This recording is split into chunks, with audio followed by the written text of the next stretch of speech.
Muito bem-vindos ao nosso terceiro episódio do nosso podcast. É uma alegria ter você aqui comigo. Isso é um sonho que estava no meu coração e que agora está se concretizando episódio após episódio. Eu estou muito feliz. A minha convidada é a minha primeira convidada do primeiro episódio. Vocês já conhecem, quem está me acompanhando, a doutora Camila Meneghetti, psicóloga, já vai virar aqui sócia já do nosso podcast.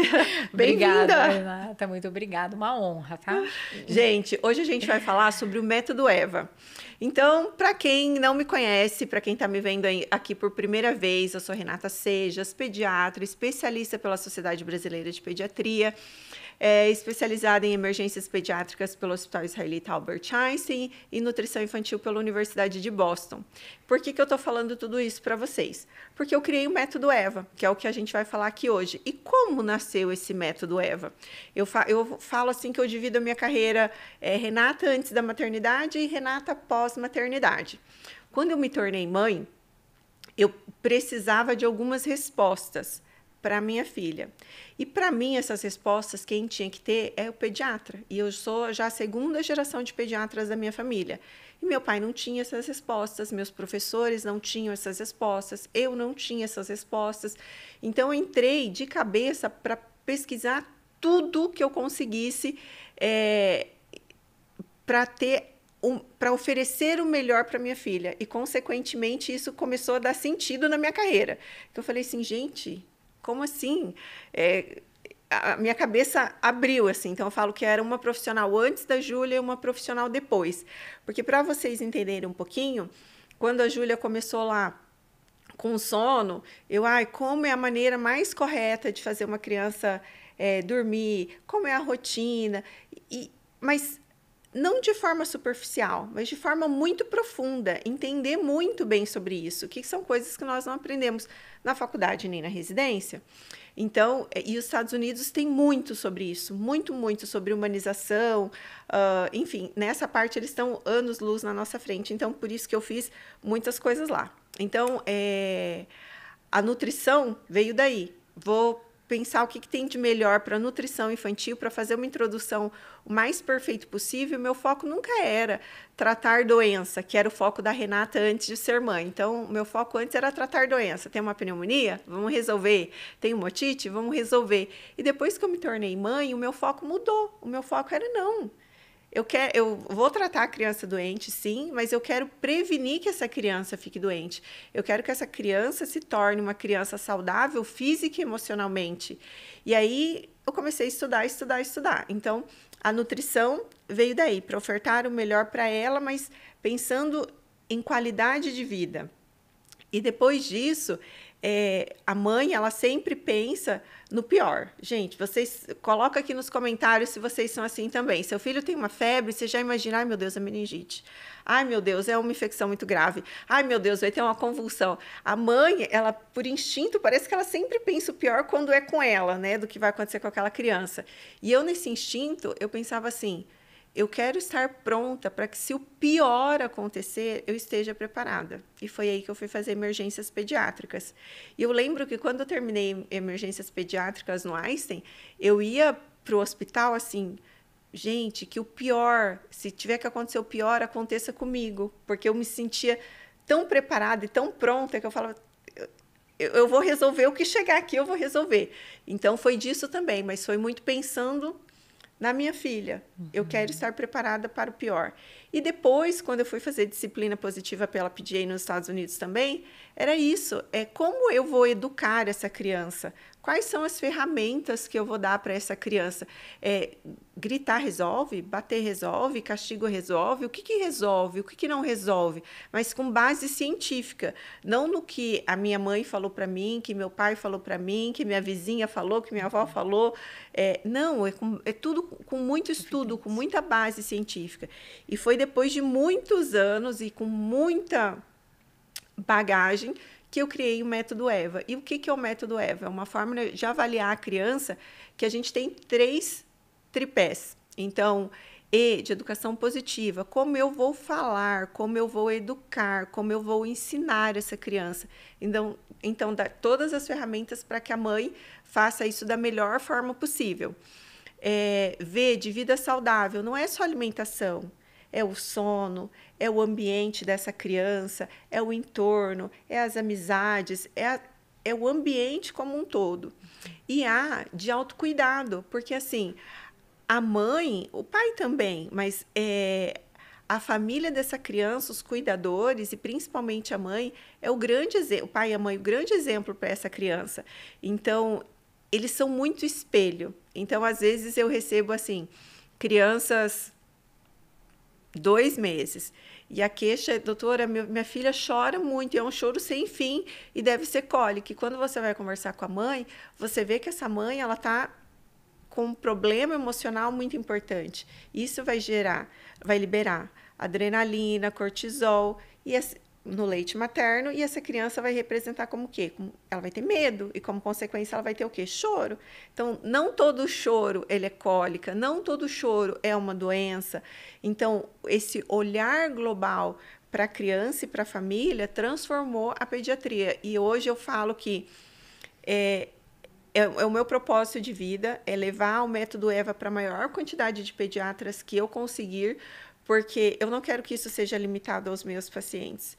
Eu quero que isso se difunda mundo afora, porque o papel do pediatra é transformar a vida da criança, não só agora, mas para ser um adulto saudável, física e emocionalmente, e não apenas tratar uma doença. Para mim, isso é uma medicina que ficou lá no passado, e aí eu vou abrir para a Camila falar sobre isso um pouquinho com a gente, sobre a junção dessas duas pessoas que construíram essa família, que construíram essa criança, não é? Qual que é a importância de tudo isso? A diferença, né? A diferença de um papel que eu assumia até ter um filho, né? Tanto eu quanto o meu cônjuge, né? A pessoa com quem eu escolhi viver.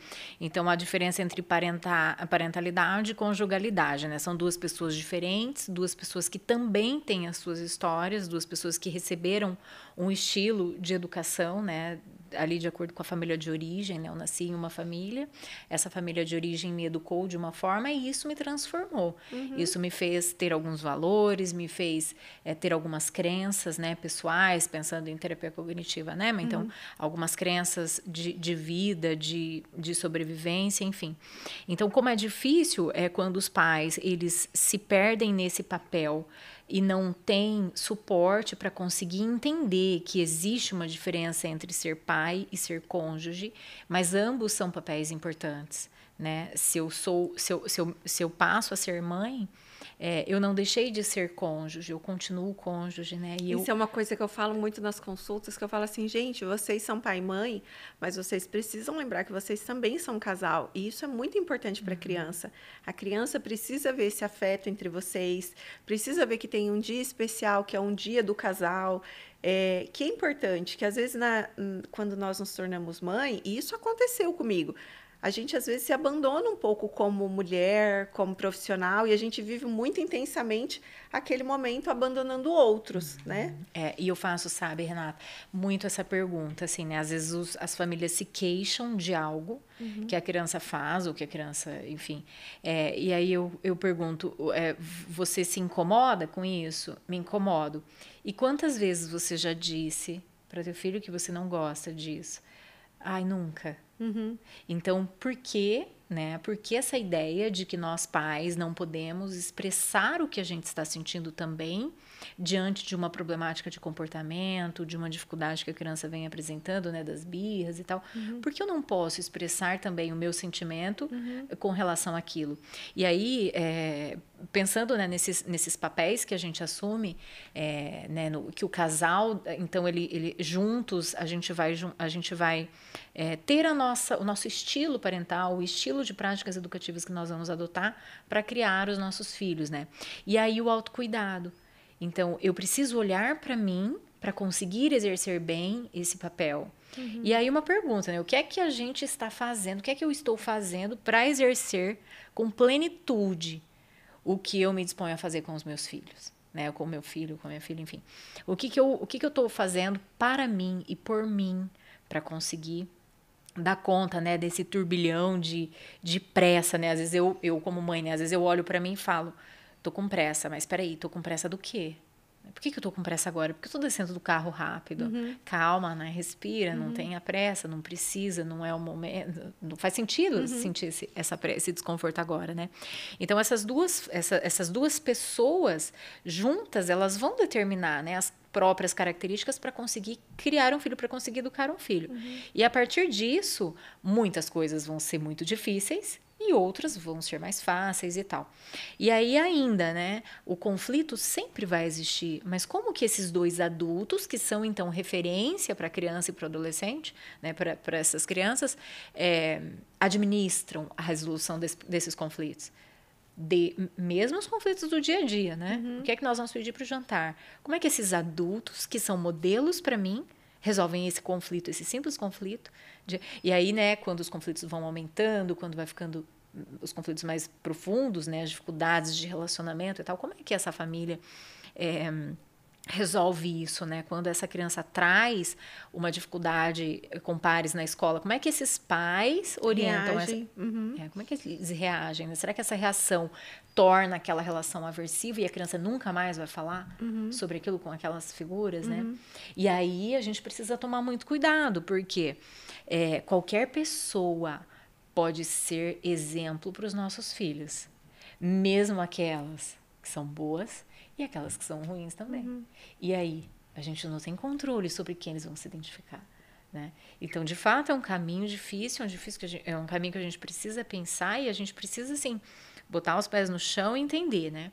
O que está faltando? O que eu preciso? Que ajuda eu preciso buscar? Quando eu falo de autocuidado, às vezes, para a mãe, eu falo assim, ó, você precisa olhar para você um pouco, a gente precisa de tempo para você. Ela fala, doutora, mas para mim, a primeira coisa, a minha prioridade é o meu filho. E aí eu sempre repito, e eu achava isso também. Quando eu comecei a estudar e eu entendi que eu precisava olhar para mim, me parecia, num primeiro momento, um pouco egoísta. Porque eu falava, não, a prioridade é minha filha, não, eu venho depois.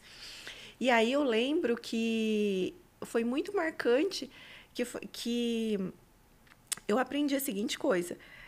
Lembra da mensagem do avião. Se em caso de despressurização, máscaras cairão. Coloque a máscara em você para depois colocar na criança. Por que em você primeiro? Porque se você não estiver viva, se você não estiver ali para cuidar dessa criança, o que vai ser dessa criança? Exatamente. Então, por isso que é o olhar para você. Não é ser egoísta você olhar para você, é que você só pode dar o que você tem.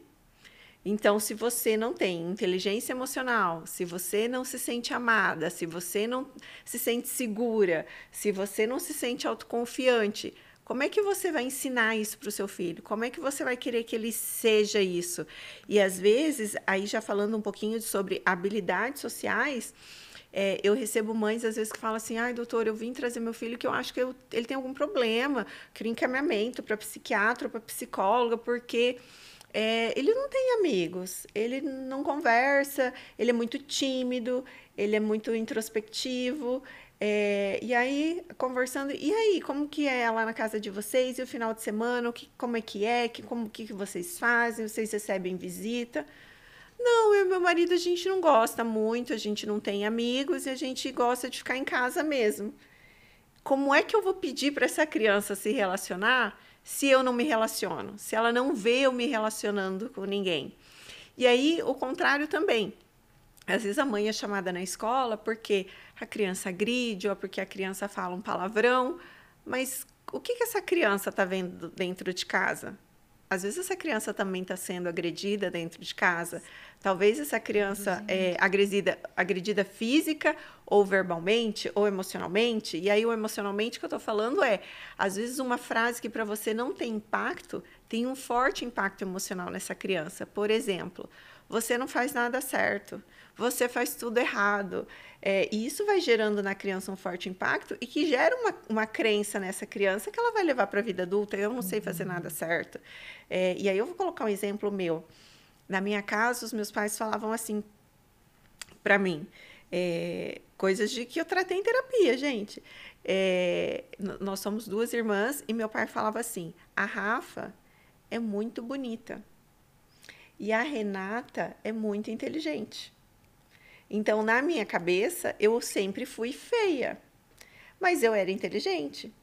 E na cabeça da minha irmã, ela sempre foi bonita, mas Não era inteligente. Não era inteligente. Então, isso ficou pra gente. Demorou tempo pra gente trabalhar. Não, eu sou capaz, sim. Eu sou tão inteligente quanto ela.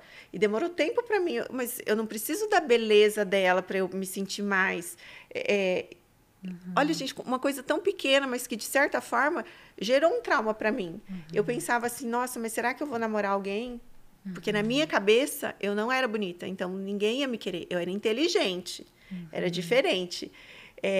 Então, coisas pequenas, mas que têm um forte impacto emocional na vida dessa criança e que essa criança vai levar para o resto da vida. Claro que depois, se essa criança...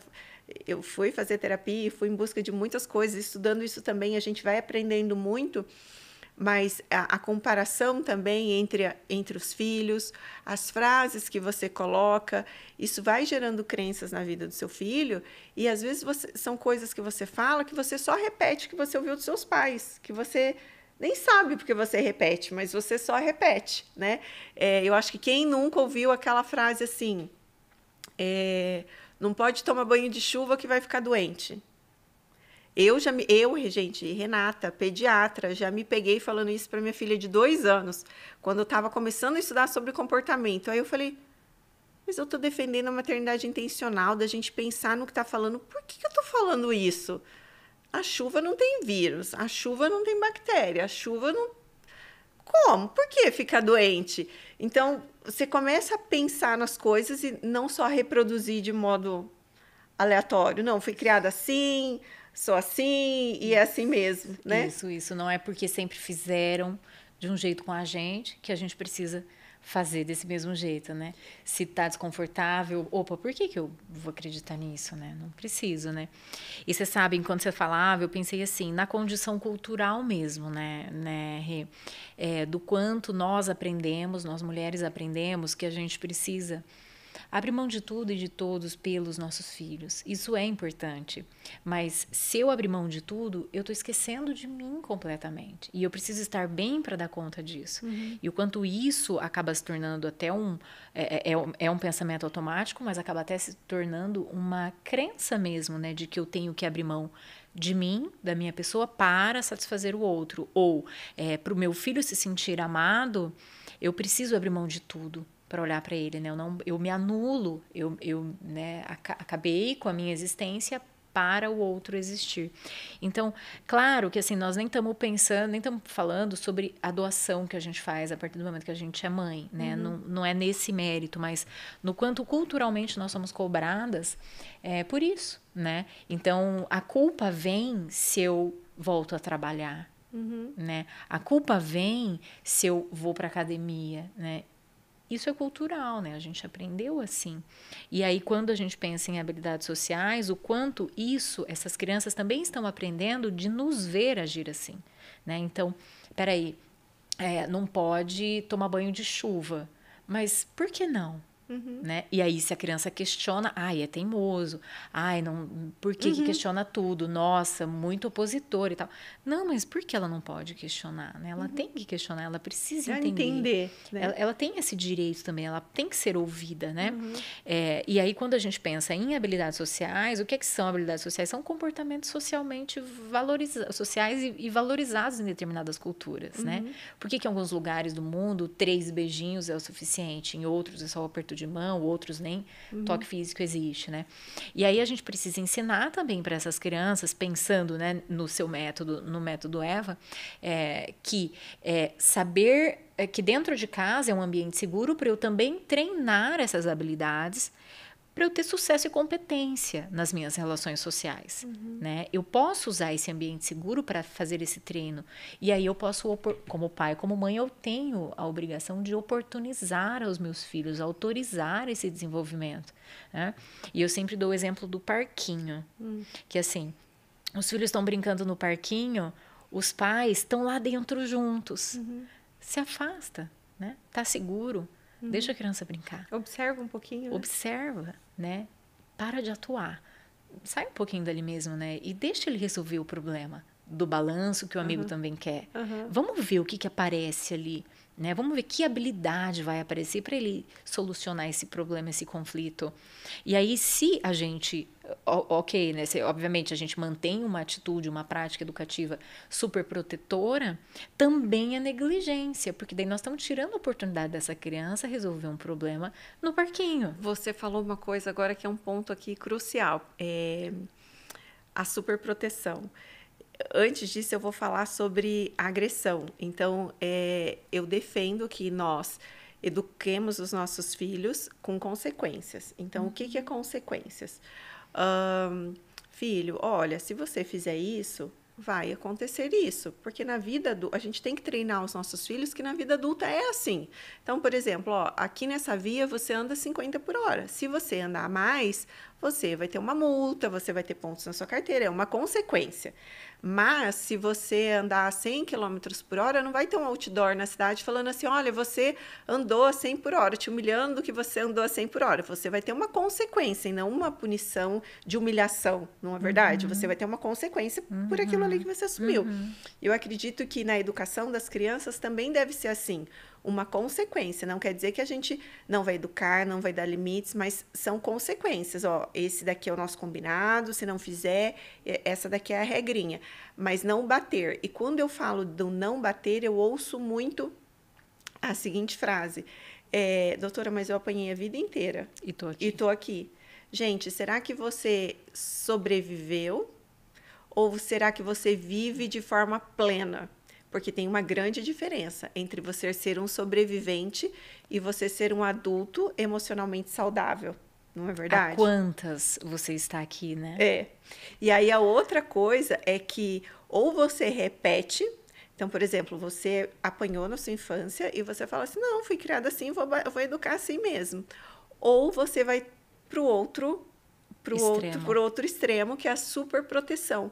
E aí a superproteção, e eu vejo que a superproteção hoje, nos últimos anos, para mim, a minha vivência de clínica é que ela aumentou de uma forma absurda. Por quê?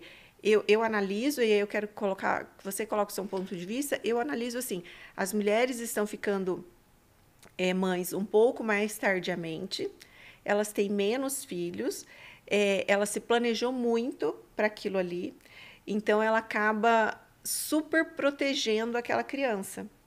E a superproteção, ela é tão maléfica quanto a negligência. Então, gostaria que você falasse sobre isso também, porque tem criança tem gente que fala assim, é mimada colo?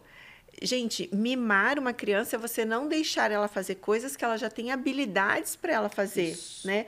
Então, é um ponto que eu gostaria que você falasse, porque a superproteção, ela não é vista como uma coisa ruim pelas mães. É mais difícil ela entender que dessa superproteção, ela está fazendo um mal para a criança do que agressão. Se eu falar agressão, é mais fácil que ela entenda. Mas quando eu falo, olha, essa superproteção sua aqui não está sendo saudável para sua criança, num primeiro momento, a grande maioria assusta e tem uma resistência. Como assim? Sim. Né? Sim, Houve uma mudança muito grande, né, historicamente falando, houve uma mudança muito grande da busca pelo padrão de educação, né? Como educar um filho. Então, nós saímos de uma prática educativa em que a punição física, né? A punição, ela acontecia de forma severa e continuadamente, né? E aí houve uma proposta, veio um movimento com uma proposta muito mais acolhedora, muito mais permissiva, própria educação socioemocional das crianças e tal. E aí, na minha opinião, as pessoas se perderam e alguns pais acabaram assumindo, saindo do papel de educadores para estar próximo dos filhos, os, entre aspas, amigos, né? Pai amigo de filho, né? E aí eles acabaram se perdendo, não conseguiram manter um estilo de prática educativa que se chama autoritativo, que é isso que você falou, né? Então, eu dou muito afeto e eu também dou limite. Eu consequencio, eu reforço os comportamentos adequados, comportamentos positivos. O não, eu tenho consistência naquilo que eu falo, né, nos combinados e tal, e tudo que eu ofereço para os meus filhos é atingível. Então, por exemplo, as regras são regras possíveis de atender. A criança consegue atender aquela regra, ela consegue respeitar aquilo ali, né? E aí, essa insegurança, né, que esses pais, então, que assumiram esse papel mais de pares, né, dos filhos ali como amigos, eles acabaram tendo muita dificuldade para resgatar esse papel de educador. Então, é como se fosse dois papéis diferentes, né, o educador e o amigo, né? Então, quem é o educador? O educador é aquele que conduz, é aquele que dá conselhos, é aquele que corrige, é aquele que consequencia, né? O amigo não, o amigo é par. O amigo, ele está no mesmo nível hierárquico, né? Então, a gente precisa... a impressão que eu tenho é que houve essa insegurança e houve essa falta de mão ali, né? Nesse processo de desenvolvimento histórico mesmo, né? Então, a gente perdeu, né? Ora, um extremo, de um extremo ao outro, né? E, claro que você falando, né, da violência, da punição e tal, a raiva, ela é diferente da violência. Então, raiva é uma emoção. A gente pode sentir raiva. E todos sentimos raiva, gente. Raiva é natural. É natural, ela é uma emoção desagradável. E todos nós podemos sentir, né? Mas a gente não pode agir com ela, a gente pode fazer coisas com ela. E isso é diferente da violência, né? Então, eu tenho raiva de alguma coisa que o meu filho fez, mas eu estou agindo com violência ou estou agindo... Eu sinto a raiva, eu reconheço essa raiva e falo, opa, o que eu preciso fazer? Né? Mesmo porque... existe um padrão e essa criança também está aprendendo, ela está me observando, né? Então, como que eu vou resolver, como que eu vou lidar com essa minha raiva? Será que ele vai reproduzir essa forma que eu estou lidando? Será que ele fazer igual a mim, para ele é reforçador? Ele fala, opa, ó, tô parecidinho com meu pai e com a minha mãe. Aqui uma coisa que eu queria apontar, que para mim é muito, muito importante, que eu falo muito nas consultas, o que acontece na infância não fica só na infância. Essa criança vai levar pelos próximos, pelo menos, 50 anos. E por que eu estou falando sobre isso? Para a gente finalizar sobre agressão, é que, às vezes, os pais falam assim, eu estou te batendo porque eu te amo. Estou te colocando de castigo porque eu te amo. E aí, lá na frente, essa mulher, ela se casa com um homem que agride ela e ela acha que aquilo é normal. Porque ela tem essa permissão que amor tem dor associada. E não é assim. Então, olha a importância do pediatra, olha a importância da educação, olha a importância de toda essa análise dessa criança, porque vai impactar na profissão, no relacionamento, na criação dos filhos. Então, o que você está fazendo com seus filhos hoje vai impactar a vida dos seus netos, vai impactar lá na frente. Então, eu falo que a gente tem um poder e uma missão hoje que é gigantesca, não é? Porque são gerações do que a gente está fazendo agora. São gerações. E aí, eu vou mudar um pouquinho de tema, falar sobre o aprendizado, porque hoje, cada vez mais, a gente recebe o diagnóstico a queixa da escola de crianças com algum transtorno do aprendizado. E aí, no método EVA, eu também abordo isso, que está no V de vida saudável. Como que é essa rotina de casa? Como é essa organização da casa? Porque, às vezes, a mãe quer que o filho estude, quer que seja organizado, mas a casa é uma bagunça. A casa não tem uma rotina. A criança não tem uma mesa para ela estudar. Assim, ela tem uma mesa, mas a mesa tem muitas coisas. Então, a criança não tem o foco ali no que ela está fazendo, porque a casa é uma bagunça. Então, o olhar para dentro dessa estrutura familiar, o olhar para essa casa, sua casa ela é organizada? E não é que não pode desorganizar, gente. Eu falo assim, aqui em casa pode brincar e tirar tudo do lugar. Mas terminou de brincar, vai organizar de novo. Então, não é que as coisas não se tocam, as coisas se tocam, é para brincar, é para sujar. Criança tem que ser criança. Criança faz criancice, criança tem que ter infância. Mas... quando a gente fala de aprendizagem, essa criança tem uma rotina, ela acorda geralmente no mesmo horário, ela se alimenta no mesmo horário, ela tem uma alimentação adequada, porque aí eu recebo crianças que a mãe já vem falando, que hoje a gente tem muita internet aí, né? Então, fala assim, doutor, eu trouxe meu filho porque ele precisa de um remédio. Meu filho é hiperativo, então preciso ir para psiquiatra, preciso ir para psicóloga, porque ele é hiperativo. E aí, às vezes, você vai avaliar essa criança através do método EVA, todos esses princípios, e você vê que pequenas correções da alimentação dessa criança você já muda a criança absurdamente. A criança tem uma ingesta absurda de açúcar e essa criança está agitada o dia todo. Essa criança não tem uma alimentação saudável. Você coloca a rotina do sono, a rotina diária dessa criança, o horário para isso, o horário para aquilo, uma alimentação correta, e a criança se transforma. E aí a mãe fala, nossa, mas lá em casa as coisas estão melhores, as coisas estão fluindo melhor, porque tem uma previsibilidade do que vai acontecer. Como é que você lida com isso no seu dia a dia no consultório? Porque eu acredito que isso chega muito para você. Sim. Sim, é uma demanda. E você sabe que até ultimamente, assim, que nem faz parte do nosso foco aqui, o problema com as telas, né? Eu vejo, sabe, com muitas famílias, Camila, a gente tirou a tela, reduziu a tela, virou outra criança.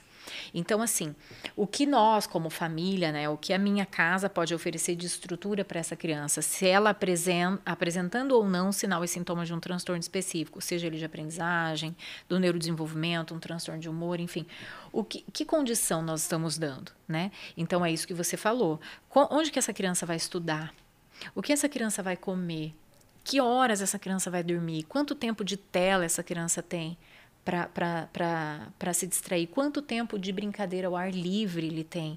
Quantas vezes ele está com os amigos? Quantas vezes ele tem relações saudáveis, né? Ele convive com pessoas que fazem parte de um vínculo seguro, que tem um vínculo seguro com essa criança, né?